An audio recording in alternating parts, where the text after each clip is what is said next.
everybody, so I know it's been like 1,000 trillion thousands of years.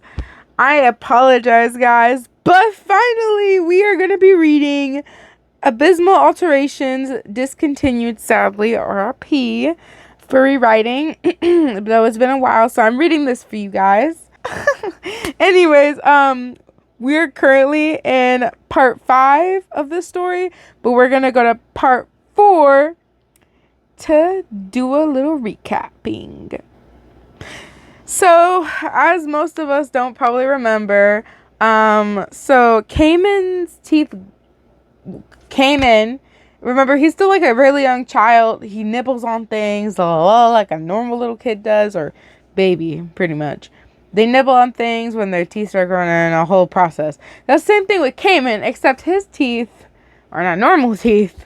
They're sharp, pointy, like a shark's. And basically, Wyan has to clean her hand. It's probably not the first time. And that Caiman's accidentally bit her. So, Ko ends up pulling her to the side into his room. And then just kind of letting her know how he feels. And that he's scared of what, Caiman will do. If he'll be like his dad, kidnap her, you know what I'm saying? And because Ko kind of avoids the child because he knows who he is.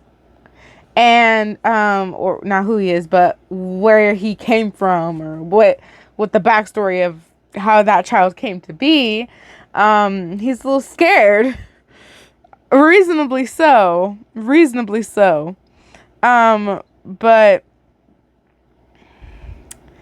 after the little thing, we comforted him, and then we went to Caiman because he needed us.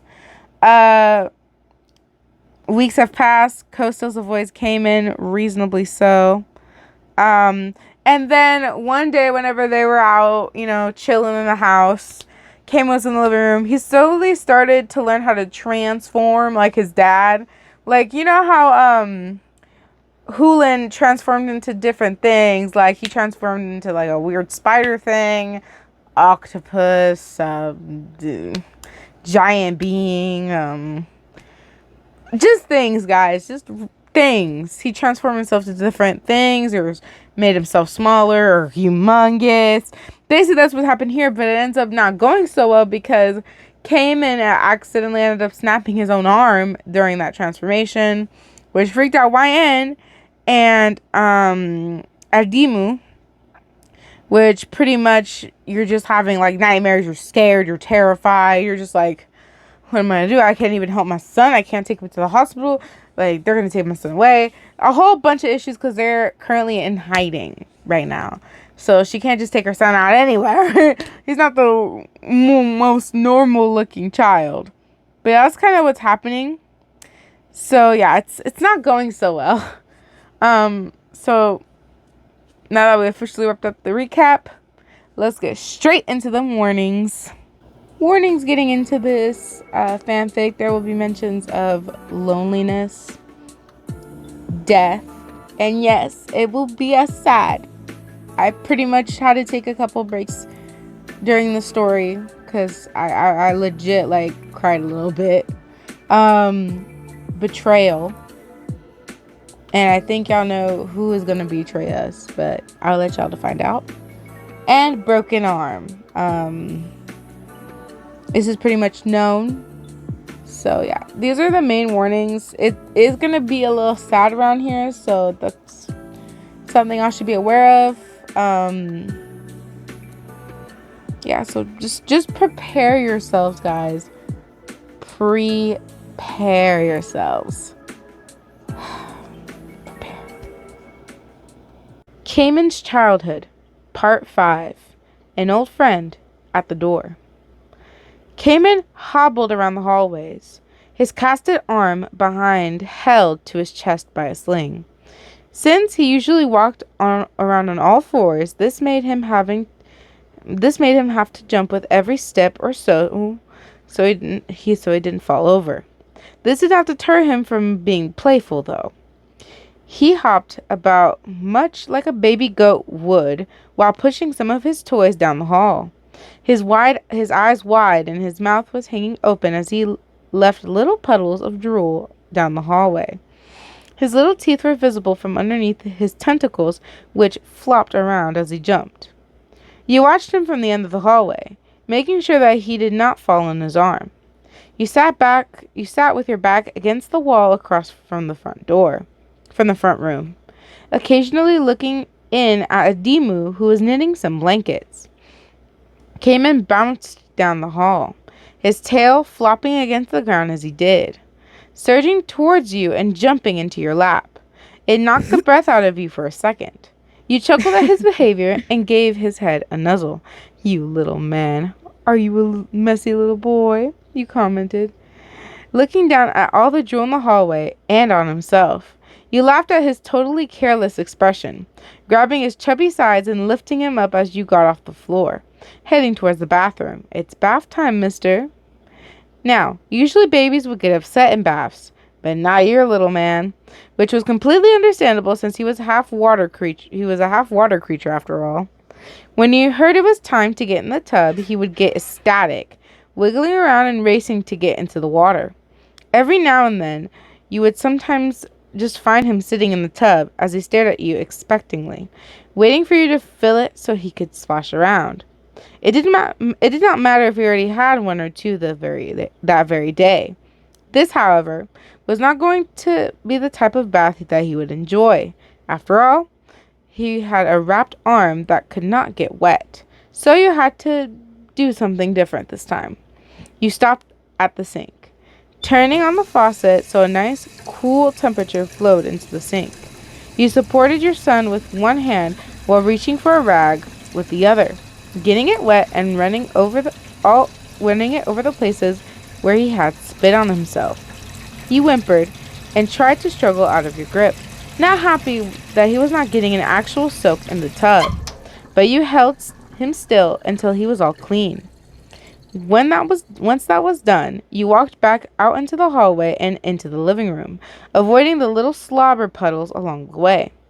You set him down next to his grandmother, and his attention was immediately dragged to the design she was setting into the blanket she was making. With him distracted, you took the opportunity to clean up the mess in the hallway, going back into the bathroom to get a full-size towel and getting it slightly wet. It did not take too long to clean up the mess. Just a few quick sweeps with the towel on the wooden floor, and everything was as good as new. You were cleaning up the last little droplets in the hallway until there was a knock on the door. You froze for a second, not sure if you had heard it coming from the door or if it had come from the living room. You looked up from your kneeling position at the front door that was at the end of the hallway. There was a moment of silence, and you figured that you had just misheard something else. After all, this house never got visitors. You did not want them here. That was the whole reason that you were in the countryside of Japan with no neighbor around for miles. You could not risk somebody spotting Caiman. You continued your work and finished with the last of the mess, standing up and going back into the bathroom. Right as you were putting the towel into the hamper, the knock was heard again, and you leaned your head out of the doorway, looking down at the door again. Maybe someone was lost and was looking for directions? Maybe co-accidentally locked himself out again? Or maybe it was the people you had been trying to hide from for the last 2 years. You walked slowly down the hallway, eyeing the door like it was a menacing predator about to strike. When you passed the entryway to the front room, you looked in and saw a Demu looking up at you a bit startled at what was going on at the door. Caiman was grabbing at her unfinished blanket, pulling and pushing it around. But the old lady was too occupied with more urgent matters at the moment than a blanket she could fix later. "Take him to your room, please," you told Demu, and she did not hesitate to put aside her equipment and grab the baby before hustling as fast as she could to pass you and down the hallway to her room. Caiman looked up at you from over her shoulder and reached for you with his tentacles before he and Demu disappeared into her room and the door was shut. There was once again a knock at the door, this time just a tad bit harder than the other ones. You twisted towards it again and straightened yourself up. walking towards it as calmly and slowly as you could, trying to not make any noises that they could hear from behind the door. When you reached it, you leaned forward carefully and looked through the little peephole at the top. On the other side was a single person, a pale, young woman with light blonde hair that reached down to her shoulders. Not a dyed blonde, as you would usually see with light hair in this area, but a natural blonde. She was looking to the side, so you did not get a very good look at her face, but she had a smooth, oval face. You hesitantly gripped the handle and unlocked the door before opening the door enough to show you, but nothing else. "Hello there, miss. May I help you?" you asked, and she turned her head to meet your eyes with deep blue ones that you had seen before and would never forget. That was when the lightning struck you hard and you felt like you were about to pass out. It was Blue Eyes. You leaped back and slammed the door, but she pushed it open before you could get it completely closed, stepping in through the doorway and closing it as she started walking towards you and you stepped back. "Stay away, we don't want you here," you shouted at her, and she stopped, looking at you calmly, but with an almost expressionless face. "I'm not here to hurt you or anyone else, YN. That was never my intention. From the first time I met all of you, all I wanted to do was help," she said with a slightly deep and wise voice. You shook your head at her. "All right, you helped a long time ago, but that was good enough. You don't need to help us anymore. We're doing perfectly fine. Thank you. You can leave now," you insisted urgently, and she cocked her head slightly. "Caiman is a growing boy, half human, and half my kind, of which you know nothing about," she said. How did he know his name? "As he grows, come his skills that my kind possesses. He has already been hurt because of what you do not know. I only offer my assistance to make sure that he is as safe as he can be," she continued. She knew about what happened with his arms too? How? Then again, these things could possess and puppet around other organisms. If she wanted to, she literally could have been a bird watching it happen from outside. That's probably how it happened. The last time I saw you, you were working with the very people who wanted him dead, you said, and she lowered her head slightly and nodded. "I was indeed working with them. To free people like you from my kind who lost themselves into obsession.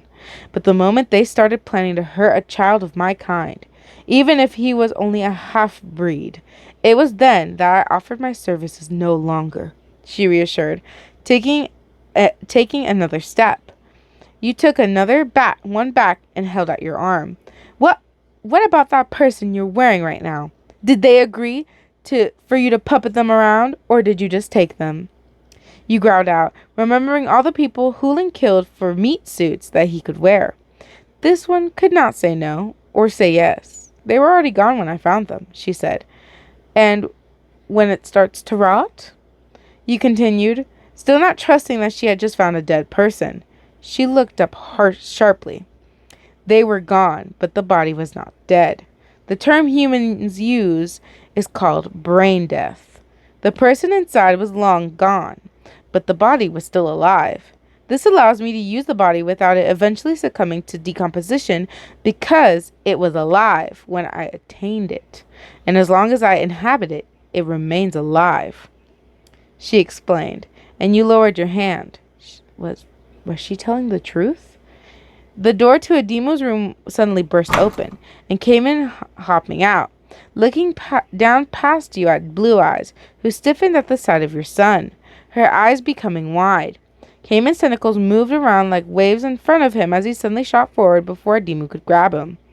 Even with his broken arm, he evaded you as well before he was at the feet of Blue Eyes, looking up at her with wide and curious eyes. She smiled warmly at him and knelt down, stroking his tentacles with a soft hand. "Please don't hurt him," you cried, reaching your hands out to your baby, but afraid she would do something if you got any closer. She turned a sincere expression up to you. "You do not have to worry, YN. I would never dream of hurting my nephew." That is crazy. What? Expect the unexpected, quite literally. Caimans Childhood, Part 6. What should be done? You took the kettle off of the stove and poured some hot water to make your favorite hot drink. Pouring some of your family members and even one for your guests as well. You stirred the drinks and moved them to the table where everyone was sitting. Setting a cup in front of Adimu and Blue Eyes, and then one in front of your seat. Blue Eyes thanked you but did not take a drink. Adimu eyed her warily while sipping on her tea, holding Caiman close to her lap while he stared off into space. You took a seat next to Blue Eyes, looking at her deeply. So, if I have this all right, you're Hulin's sister? You asked, while playing with the hot cup absent-mindedly with your hand. She looked over to you while from Caiman and nodded. Then, why did you try to kill him that night on the beach? You asked. A look of sorrow crossed her face, a look of sorrow crossed her features, and she looked down into the cup you had given her. You, more than anyone knows of the monster he had become. He had sunk so far into the ocean of obsession that there was no hope for him. No hope for him left. That was not my brother anymore, she said, while gripping harshly onto the cup. You almost expected it to shatter. You two acted like you did not know each other. Hulin said you were just another one of his kind floating around, you said. You remembering the words he had told you after the first encounter with Blue Eyes, after she disguised herself as a crab. I don't think he recognized me, or even remembered that he had a sister for that matter. She took in a deep breath, the almost emotionless expression crossing her features again before she brought the cup up to her lips and took a long drink from it. No, he remembered you. I don't think he recognized you, but he remembered you. You assured her, and she looked over at you with surprise. How are you so sure? She asked. You looked down into the steaming vortex of your mug, letting the steam waft up into your face as you looked back into your memories. It was the time Hulin had revealed to you that he was not a sea spider, but a creature that had similar features to the Lovecraft god Cthulhu, something like that. He once told me about your kind and how you were raised. He mentioned that you had two other brothers, but both of them were killed by other creatures in the ocean. Sorry, that was my cat. You said, and she nodded sadly while closing her eyes. You continued. He said that the last time he saw you was when you both parted ways after you reached 4 years old. You finished, and she reflected your movements from earlier, staring deeply into her drink before giving a quick nod. That was true. We parted ways as siblings of my kind do at that age, and we never saw each other again until the beach. She took another drink from the cup. You brought yours to your lips and took a quick sip. Why did he not recognize you? You asked. And why did you not reveal to him who you were? He might have stopped fighting you, you asked, getting quieter with your words as she shook her head. The only thing that he was concerned about that night was you. He was completely blinded to everything else. I did not reveal myself because of that very reason. It would not have registered to him what it meant until it was too late, or even if it did, I doubt he would have stopped. Have you seen him? You asked shakily, and she looked over to you with a blank expression. You finished what you were trying to ask. Have you seen him since what happened at the base? You asked. She shook her head solemnly. The ocean is so vast, YN. There is a reason it took us 600 years to see each other again. No, I have not seen him since what happened. She said, do you think he's... You could not finish the sentence, but she knew what you were trying to say. I do not know. It is very possible he is. It is very possible he is not. She said, finishing her drink and setting it down lightly on the table.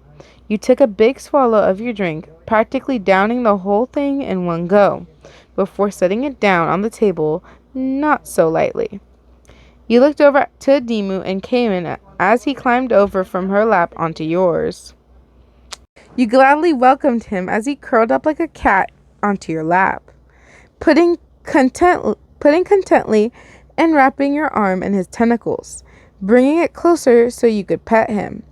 Blue Eyes watched this with an unreadable expression on her features, still holding onto the cup even though there was nothing left in it. From underneath the table, you felt Adimu's age-wrinkled hand slip into yours and grip it tightly in reassurance. He really loves you, Blue Eyes said from out of the blue, and you looked up into her eyes. It may not seem like it, but he knows what you say and how you feel. He's young, but he's smart, and he loves you so much. The both of you, she said, turning and addressing Adimu as well. You said that you were going to help. So how do you intend on helping? You said, getting to the point that she had been trying to make from the moment she had walked through the door. She looked over to you, her golden hair framing her pale features, a bright contrast against her deep navy eyes. Silence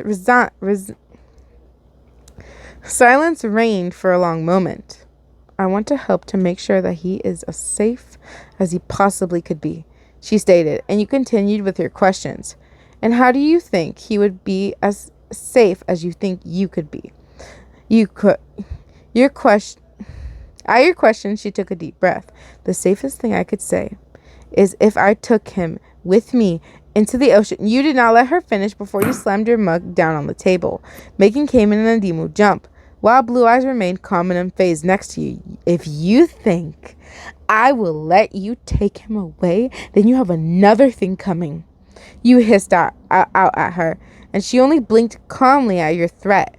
That is only what I think would be the safest, she said, holding her hand up and asking for silence before you could interrupt her again. Though I already knew what your answer would be and have thought deeply on what else could be done. She took a look back over to the doorway, but I would need your complete approval and permission.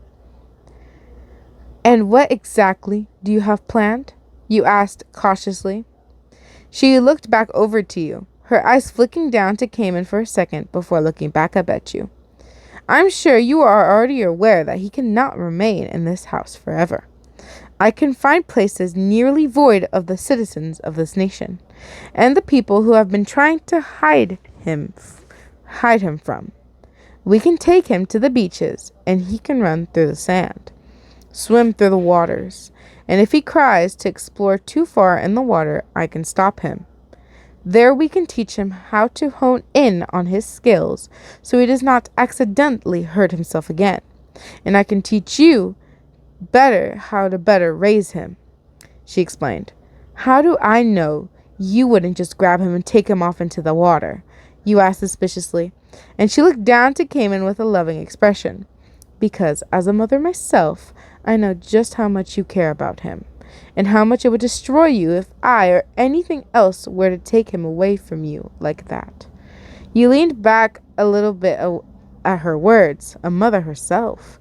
You have kids? You asked, and she smiled while nodding. Overall, in my 6 centuries of being alive, I have a total of 16. Only 9 surviving up until the point where they must hold their own. Out of those 9, I for sure only know that 3 are still among the living. It is a harsh world in the ocean. My most recent birthing only had 1 young. He is not much older than Caiman here.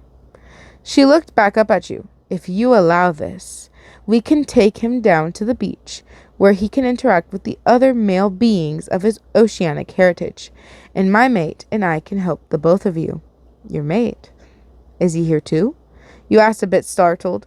She chuckled at your expression and shook her head. No. He and Caiman's cousin is waiting for my return on the coast, she said, and you nodded slowly.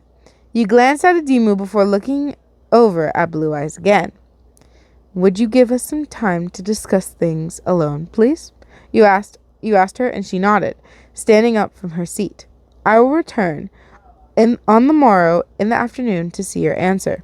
But please, Wyan, know that I just want to help, she said, before turning around and leaving the house. shutting the door behind herself firmly. You turned to Adimu, and the old lady had a startled look, quite similar to yours. One hand gripping yours firmly, and the other reaching out to pet Caiman. What do we do, Adimu? I feel like she may be telling the truth, but I don't want to risk anything, you said, fear evident in your voice.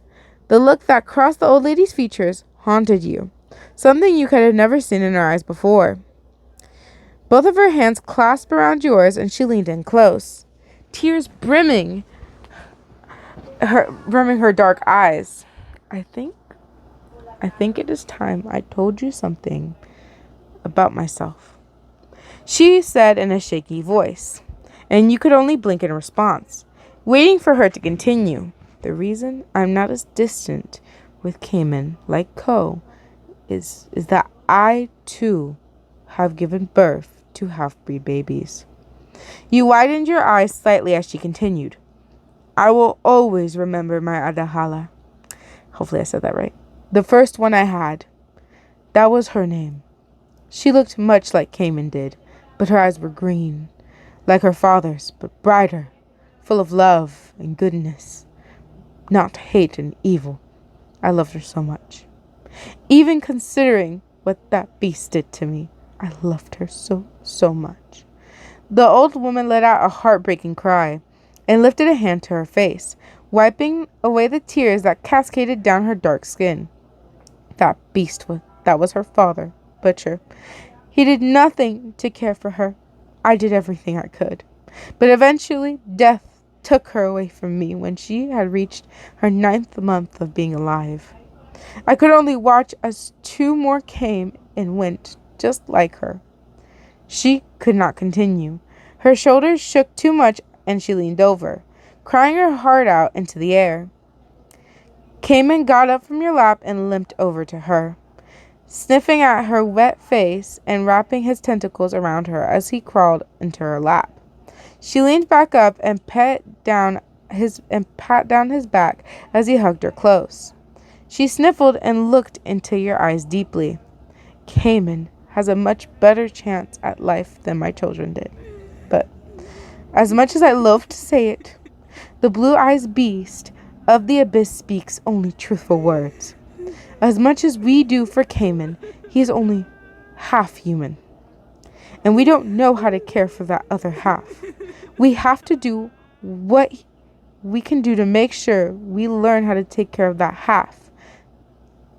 I cannot lose my grandson as I've lost my children. She reached over and wiped the tears off your face that you did not even realize were dripping down. You placed a hand against hers as she held it against your cheek. You closed your eyes and nodded, opening your eyes and looking up at Adimu's again before looking down at Caiman's, who was still doing what he could to get Adimu to stop crying. The old woman wrapped her arms around him and stood up, carrying him into the front room with her. You watched her take him away. She had children like Caiman too? You got up and walked over to the stove, filling yourself another hot mug of your drink. You then made your way to the fridge where you started pulling some stuff out, starting to make some meals for the 3 of you for when tomorrow came. You guys would need some lunch when you made it to the beach. Caimans Childhood, Part 7, Meeting the Family. I would have expected my heart to be pointing around in my ribcage at this very moment. For it to be thumping so fast that it hurt. For it to be so loud that everyone could hear it. It was not, though. I was still anxious, yes, and my heart rate was a little fast. However, under my thin layer of anxiety, I felt a soothing calmness. Perhaps I knew deep down in my soul that this was the right thing to do. That I had made the right choice to do this. That I could put my trust in Blue Eyes for this. I hoped that this feeling was true and that I was just not tricking myself. I don't know what I would do if this turned out to be the wrong thing to do and something happened to Caiman or Adimu. Hoping was the only thing I could do right now. I couldn't keep Caiman locked up in that tiny house forever. He needed guidance from the other half of his heritage. Who knows what he could try to do next that might end up hurting him. I could not go through that pain again. I did not want him to go through that again. No good mother ever wants to see her child in any amount of pain, especially with him being so small. What if he tried to morph again and something worse happened than him breaking his arm? I guess that's why this is my only real option. I pulled the smart car up to the parking lot of a faraway and abandoned beach. It had been closed down 10 years ago due to too many shark infestations. Blue Eyes assured me that she had taken care of that, though. Adumu was in the passenger seat with Caiman on her lap, wrapped up in a little blanket. He was as stiff as a board of wood as he looked out with wide eyes at the world on the other side of the window. This was his first time ever seeing anything like this.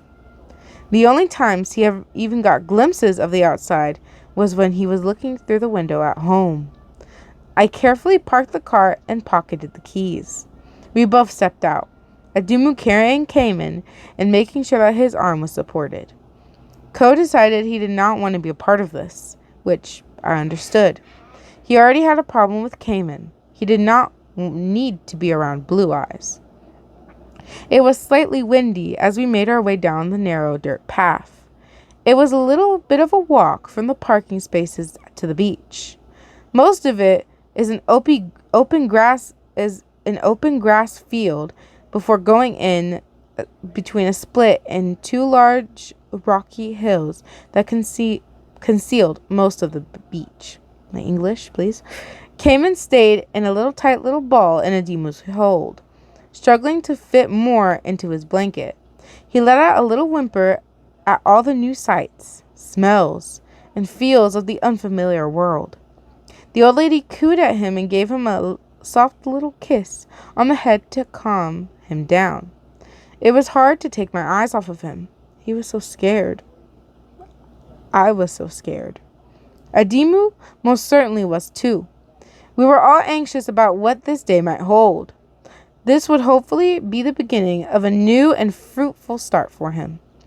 As we neared the hills, we could see the golden-haired figure of Blue Eyes waiting for us at the entryway.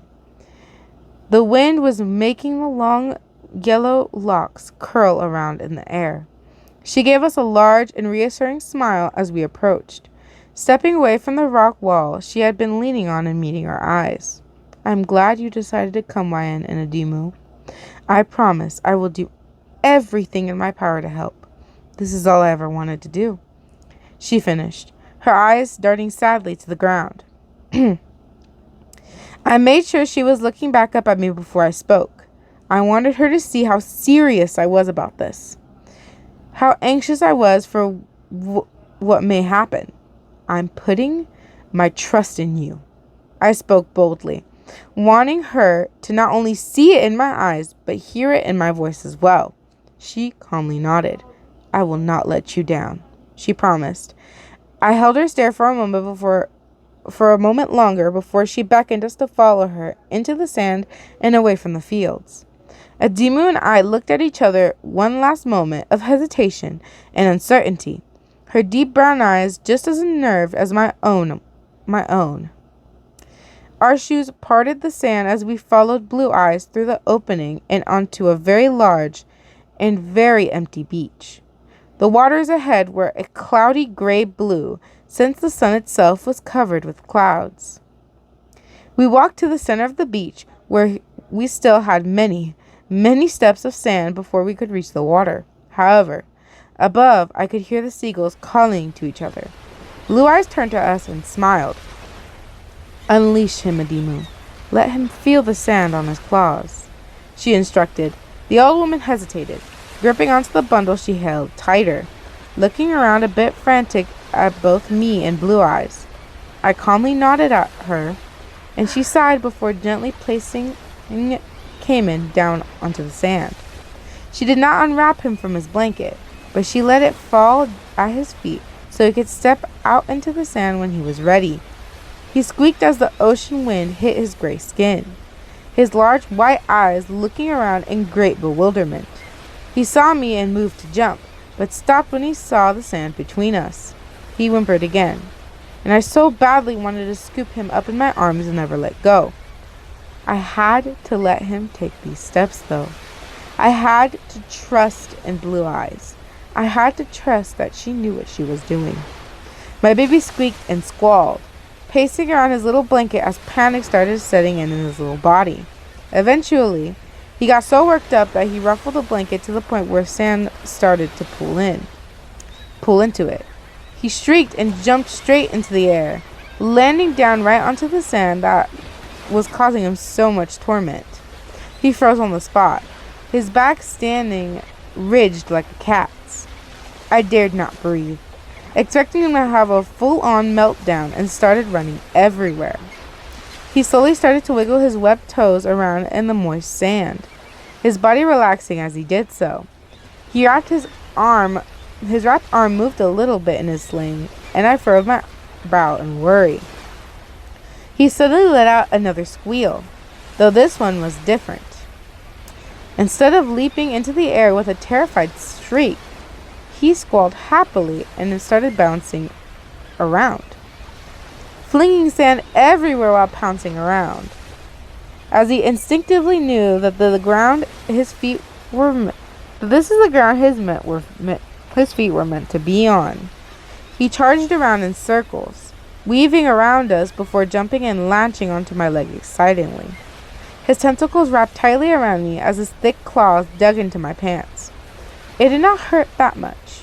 It was like a kitten latching onto me. He buried his sand-covered face into my leg while purring, rubbing all the little grains on the fabric. I smiled down at him, my eyes sparkling at the precious little soul, reaching down and petting across the ridges above his eyes. After a moment, he latched himself off and continued his chaotic plunger through the sand. I widened my eyes and lifted my hands as fear came over me. He was moving so fast and too rowdy. He was going to hurt his slinged arm. "Caiman!" I shouted for him, but Blue Eyes raised a hand to stop me. She knelt down and caught him right as he was about to fling by. "It is all right, Wyman. You underestimate the ability he has. He may be held human, but his other half, but he is still half of what I am too," she said calmly, reaching over and unslinging his arm. His tentacle reached out for her and felt down her arm in curiosity. She smiled and hummed slightly as he carefully took his arm and started to unwrap the bandages. I wanted to step in and stop her. I almost did. I almost surged forward and pushed her away. What was she doing? She could hurt him. It was not ready to be meddled with yet. However, I was shocked to see that once the last wind of cloth fell from his arm, there was no injury to be seen, as if he had never hurt his arm in the first place. No scarring, bruising, or still healing cuts from where the bone had stuck through. He had healed himself without us noticing. He, a little baby, did that all by himself without any teachings. I was so awestruck, so relieved, and proud that he had been able to do that. He was no longer hurting anymore. I started to tear up in just thinking about how happy I was that he was no longer in pain. Another little shriek of delight filled the air, but not from Caiman. Another little creature very similar to Caiman, but with a rounder body and stubbier legs, barreled forward and almost charged right into him. It was another baby, just as small as him, with deep brown eyes that looked like bark from oak trees. His tentacles wiggled around as he sniffed at Caiman, who got defensive at first but calmed down and started to sniff back. Blue Eyes turned her attention to what I assumed was her baby that she had told me about. She purred in a hum-like fashion down at him, and he made little sounds back at her that sounded like a baby crocodile's call. "Your father was supposed to keep you entertained until you could come over," she said in an unqueering tone, raising an eyebrow and looking over to the far side of the beach where a piece of a rocky hill started to move. Caiman ran back over to me and jumped into my arms. I held him close and kept one steady hand on Ndimu's as a large, almost black abyss keeper. His eyes were a fire orange, and he let out a low moan as he lumbered over to us, making the earth shake with every step of his. I noticed with interest that his front legs were a little longer than his back. He had the tips of his front claws curled into fists. It made his posture sort of like a gorilla's. The most notable thing about him was his multiple of tiny spikes that adorned his face. They were on top of his tentacles and around his jaw, making him look like he had a nautical beard. Well then, you've met the whole family, Blue Eyes said, standing up and looking at me with a smile. I looked from her to her mate, to her baby, to a Demu, then to my own baby. I could have sworn his eyes were saying, "Don't worry, Mama. Everything's going to be all right." And I believed it. Throughout the years. Looking back at the decision I made to trust Blue Eyes, I have absolutely no doubt in my mind that I had made the right choice that day. It was like a blessing more than anything. I could not believe how well things were turning out. Caiman had a chance now, not just at life, but being able to live it. He no longer had to be confined within walls and kept from the possible prying eyes from the world beyond. He could run through the sand now. He could swim in tide pools. He had a friend that was not me or a Demu. He could live out his childhood like any kid was supposed to now. Once he was free to live out the life he was always meant to, the years flew by like the waves on the beach, coming and going with a soothing song to remember it by. I remembered that day even after all this time. I smiled as I remembered it. With Blue Eyes in her human form on one side of me and a Demu on the other, we watched the young ones play in the waves. Volcanic, who was Blue Eyes' mate, named after his dark correlation and magnetic orange eyes, was sleeping gently in the water. He was still on the beach, just enough in the water where half of his face and body was submerged. With how big he was, he was still a few people deep. English. He snored into the water, causing his tentacles to rumble around with bubbles. Caiman and his cousins would often swim around him and play in the bubbles. And if they got too far or a shark came too close to the shore, his dad instincts would kick in and he would immediately wake up.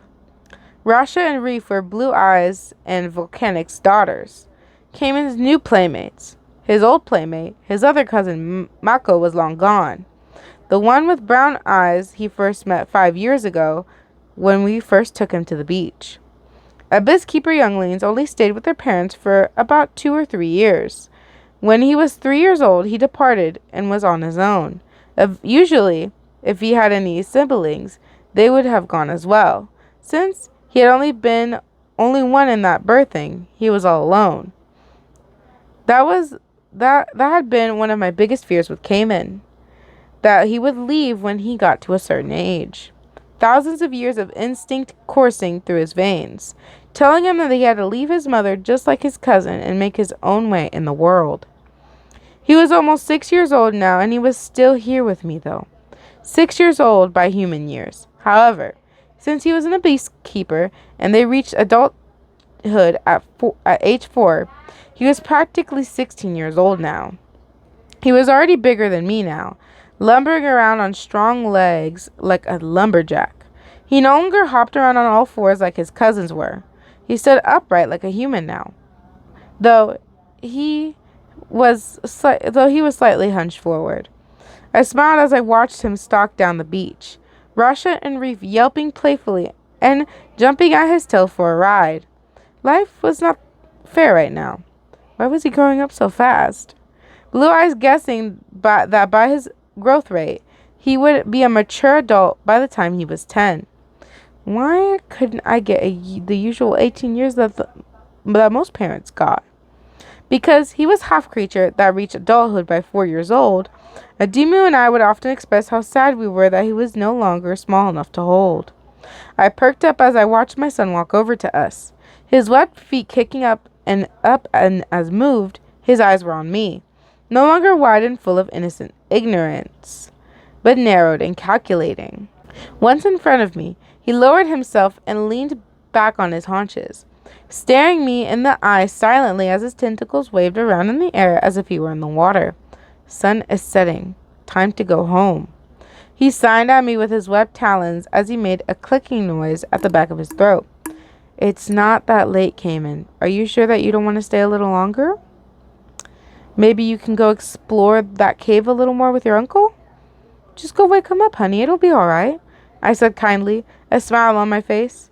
My smile dipped, though, as he closed his eyes and shook his head, his tentacles flopping around. No, I want to go home. I'm tired. He signed again and clicked. Teaching him sign language was easy.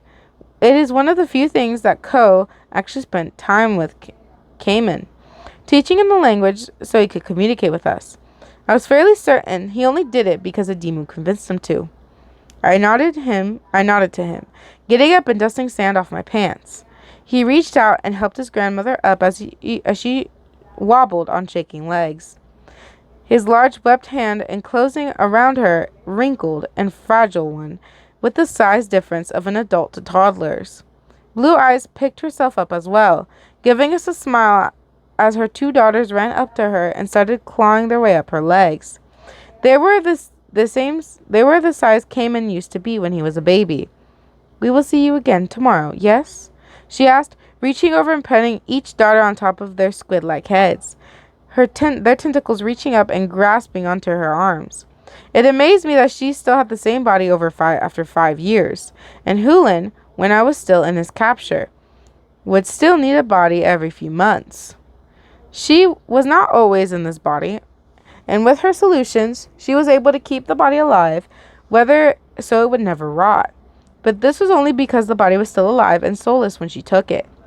Hulin would always kill the body before inhabiting it. That's why it rotted, and he could only keep it fresh for so long.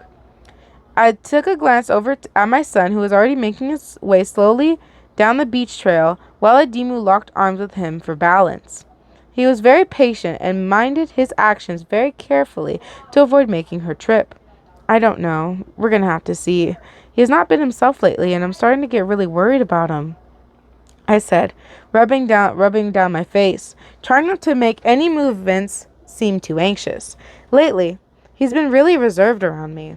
When he was younger, he could never stop spending enough time with me, even if I was with him every single second, 24/7. Now he's always wanting to be alone. He was always irritated. I guess it did not help that his only company was his mother, grandmother, aunt, and uncle, who he maybe felt like he could not talk to us for some reason. Not only that his playmates his entire life were babies, but he also had no one like him that his age to talk to and spill his feelings out. Blue Eyes nodded, seeming to understand better than I did. From what I have seen, human teenagers often go through phases of this sort. I would not worry too much, sister. He is still discovering himself in a world where he is neither completely like his mother nor his father. He feels alone, and unfortunately, he is to some extent. You can only be there for him when he needs you, but don't suffocate him, love.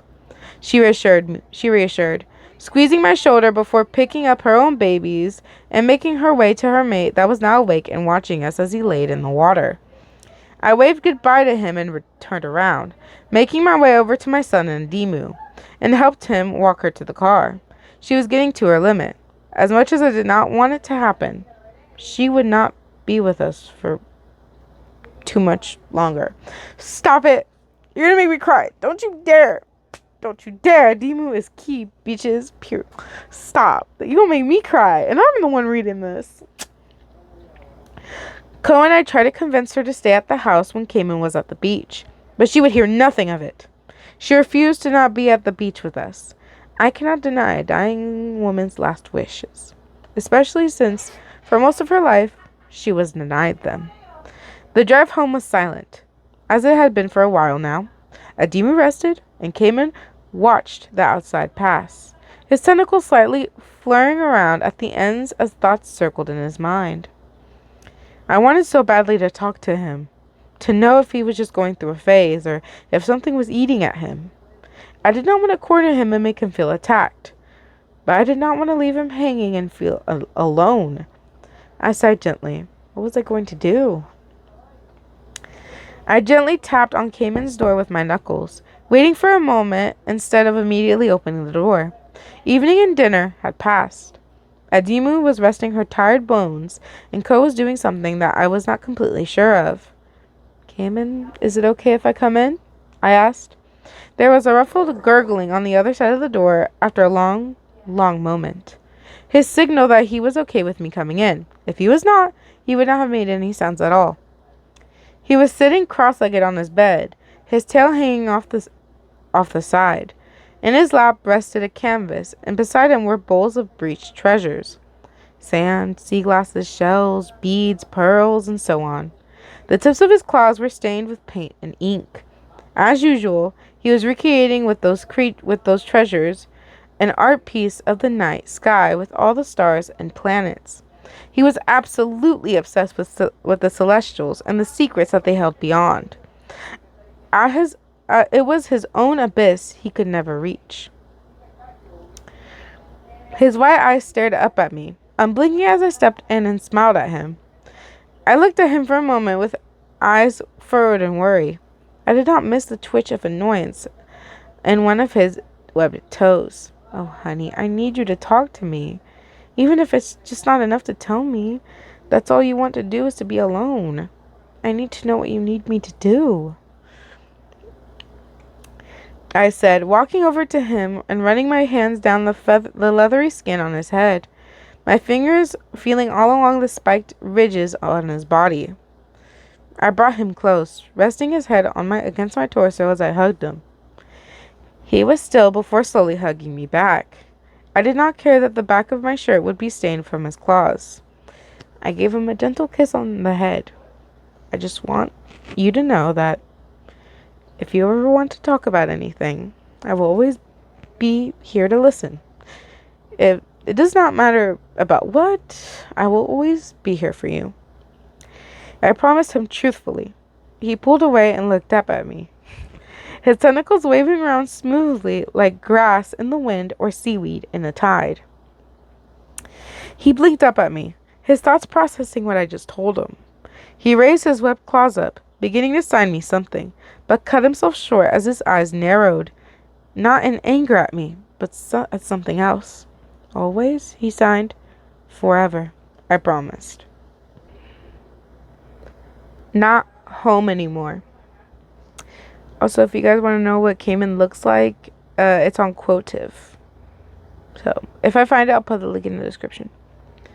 As much as I would have liked Caiman to open up to me when I was in his room last night, he did not. I was a little sad, but only because I was still worried about him.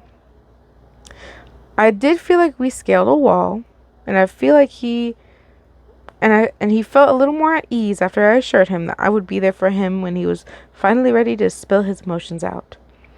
Just like Blue Eyes said, though, I could not rush it out of him, or that would cause an angry reaction. After all, I used to be a teenager myself.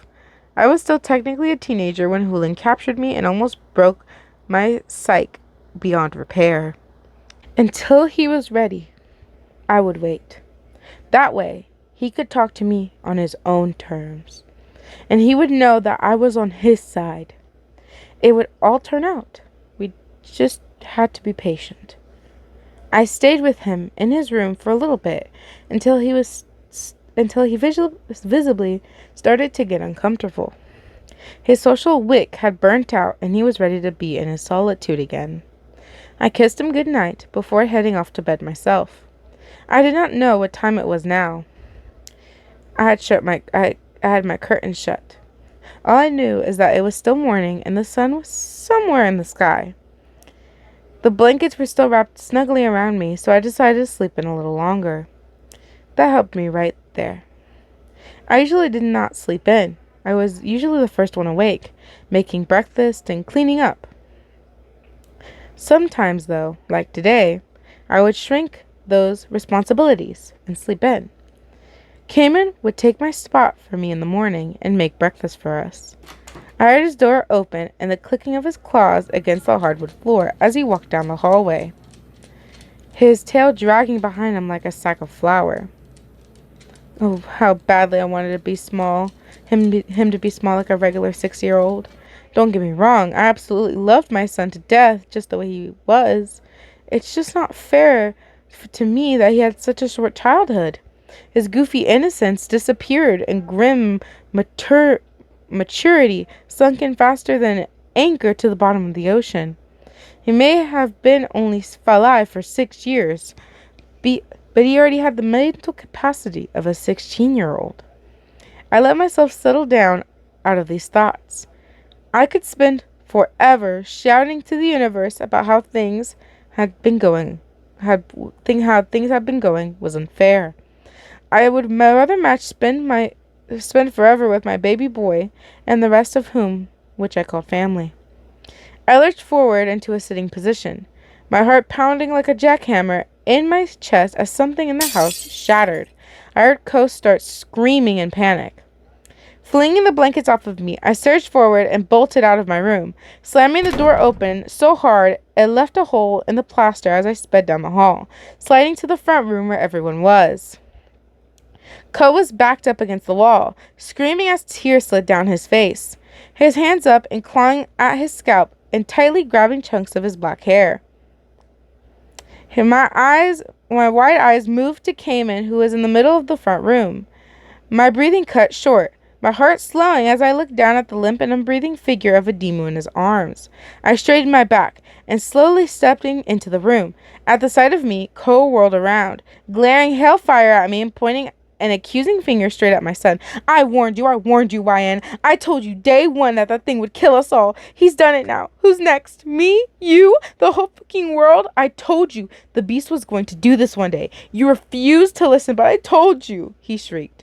If the situation would have been different, if I was not currently looking at Adimu's dead body in my son's arms, the woman who has helped raise him, the woman who had willingly put herself in the place of his grandmother, then I would have launched myself at Co and made him eat his words for such ignorant things. Caiman, slowly shaking his head, his tentacles limp and swinging, trying to sign that she was dead when he found her. My tear-filled eyes slowly turned to Co, my voice hollow and quiet. It's not his fault, Co. She was old, and we knew it was coming. We just did not know it would be this soon. You can't blame the effects of time on him. Co grit his teeth in anger, shaking his head at it as he balled his fist by his side, turning the force of his glare to Caiman for a moment, then to me. You're a damn traitor, YN. How could you so willingly place your love and loyalty with those things that could have done so much harm to us? Look at him. He's the striking image of all those beasts, no matter how much human blood is in him. Even a drop of their blood makes him a demon. I'm not going to stay here any longer with that thing. You can die if you want to under a lie, but I will not, he shouted, not even packing anything as he stormed out of the house down to his car. Co, I shouted at him, the fires of hell flaring up in my soul. Co, I swear to the land, ocean, and sky that if you tell a single person about his existence and put him in any sort of danger, I will kill you. Do you understand me? I will kill you. I screamed at him as he started his car and zoomed away and down the street. I did not give a damn if I ever saw that bastard again. I knew for a fact that he would return to the same government that tried to kill my son all those years ago. We had to leave now. I turned back towards my son, who was carrying his grandmother's body very close. He had tears in his eyes as he looked up at me. I swear. She was like this when I found her. I thought she was sleeping, he sighed. I knelt down next to him, hugging him close. I believe you. I know you would never harm her, love. She was old. She held out for as long as she could. I reassured her. I'm gonna need to fight the author over this. I reassured him, wiping away some of his tears. We have to go. We're not safe here anymore. We have to go now. Your aunt and uncle will help us, but we have to go now, I said urgently.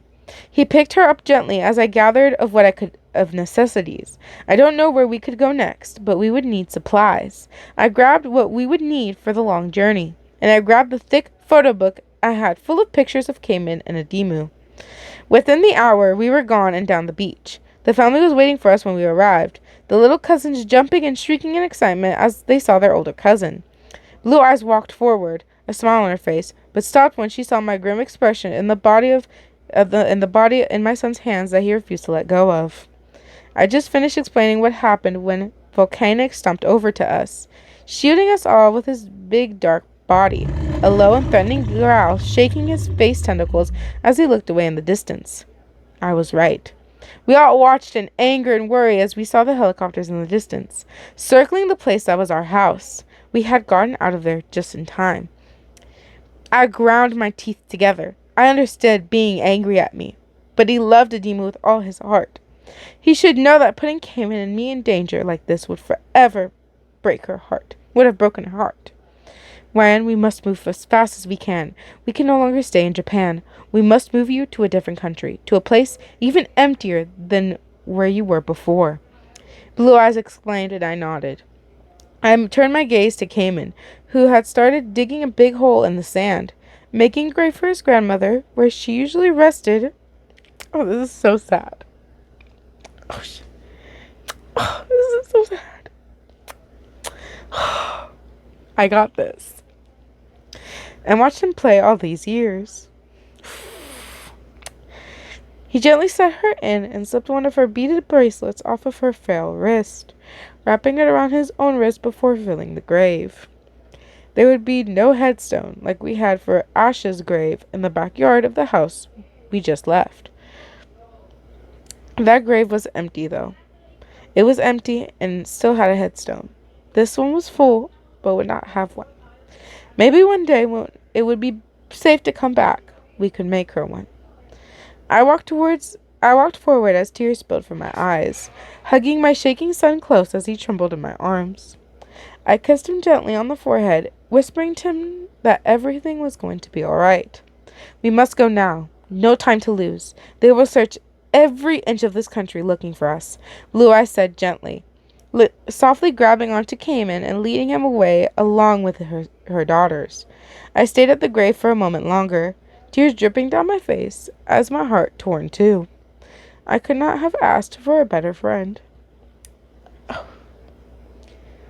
A better member of my family to be a grandmother for my son. Thank you, Adimu. We all love you so much. You never have to worry about Butcher ever again. Not even the thought of him can hurt you anymore, I said, my voice cracking as I said goodbye. I reached up and wiped my face, turning around and jumping as I saw Volcanic leering, looking down at me. I did not even realize he was still standing over me.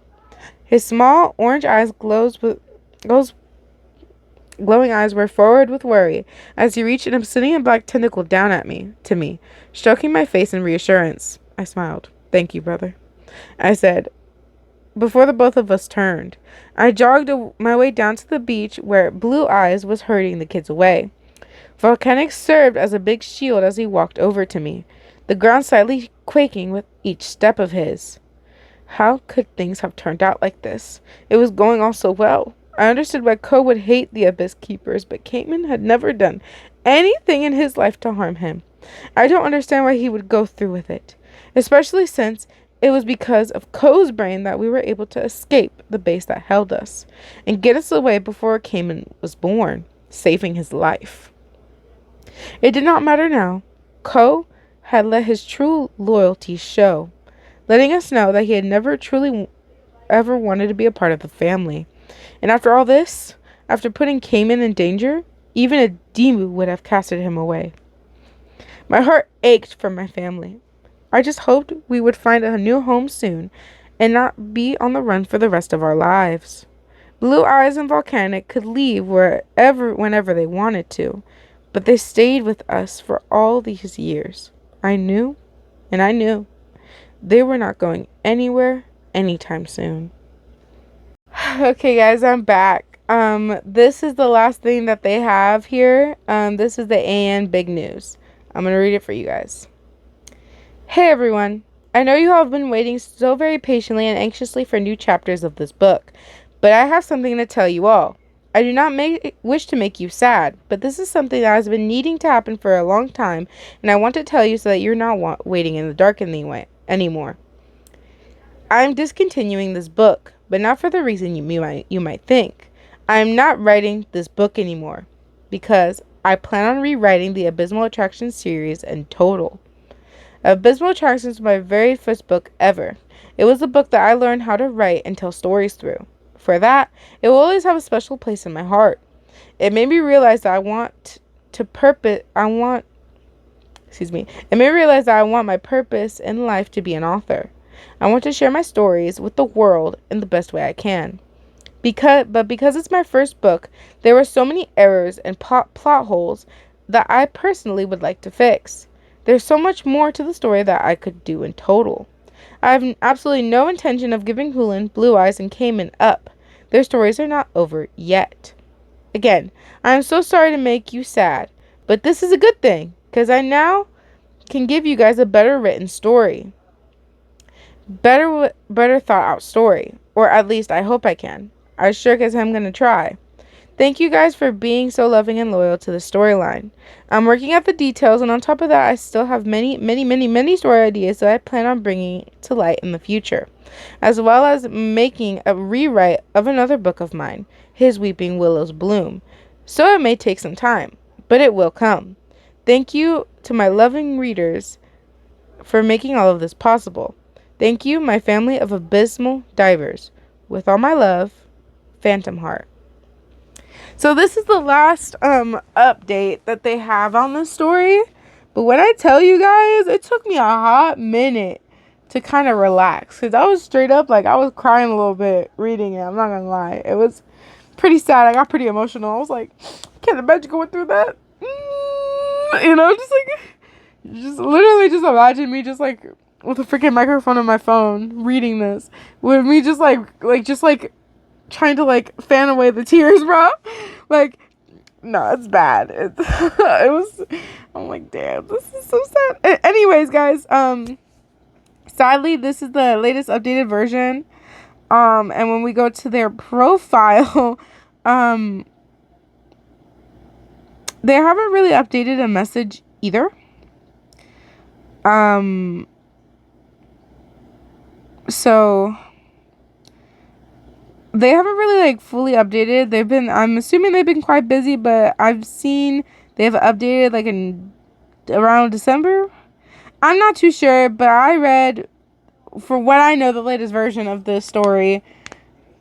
So, if there's a new one that does come out or whatnot, I will read it to you guys, because we deserve to know what happens, because I have a little thing to pick out with Ko. Don't worry. Catch his ass on the block. Oof. Anyways, I hope you guys did enjoy this, though. Let me know your thoughts of how you thought this story, or how the story, if it's going to be this way, or if they're going to change it. I'm not too sure. But what do you think of the story that's like, as how I read it, like how it is, like how it was for you guys? Was it an emotional roller coaster for you guys? Did you possibly even relate how a little bit, or certain things like that? Let me know in the comments down below. I personally, it was beautiful. I love how it was written, and it was their first story ever. That's crazy. Dang, they need to be an author. That was for me, it was a really great written story. So I feel the emotion behind, the words, even though they're just written. But you get my point, right? Hopefully. Anywho, I hate to cut this short, guys, but I sadly gotta go if I want to update this on time. But anyways, I hope you guys did enjoy it, though. Like, subscribe, and hit that notification bell for more amazing videos, guys. We can consider this one technically finished. Any updates, though, or any rewritings, I will let you know in the communities, and we shall go from there, guys. Thank you so much for listening in, and following along with me as I read you guys this fanfic. It was amazing, well lasted, but we will have no new, better adventures. Anyways, I will see you guys in the futuristic next video. Bye and peace, guys.